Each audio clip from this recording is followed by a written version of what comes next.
ព្រះជាម្ចាស់អើយសូមទ្រង់បានប្រទានពរដល់ប្រជារាស្ត្រខ្មែរ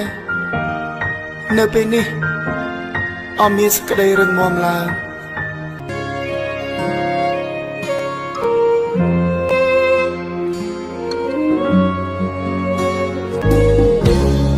កម្ពុជា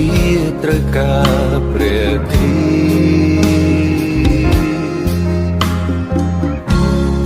កម្ពុជាត្រូវការក្តីសង្ឃឹមពីទ្រង់កម្ពុជាត្រូវការក្តីជំនឿលើទ្រង់កម្ពុជាត្រូវការក្តីស្រឡាញ់របស់ទ្រង់កម្ពុជាត្រូវការកម្លាំងចិត្តពីទ្រង់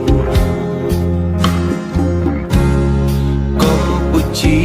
ត្រូវការអំណាចប្រឲ្យជាកម្ពុជាត្រូវការអំណាចព្រះវិញ្ញាណទ្រង់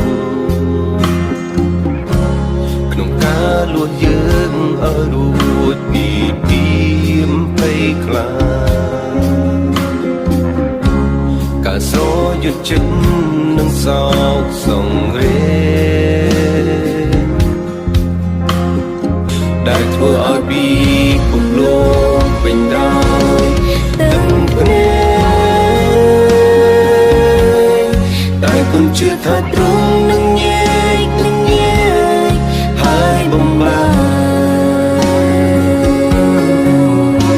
អាសន្នទ្រង់នេះដោយព្រះបន្ទូលនៃព្រះជាស្ដេចទ្រង់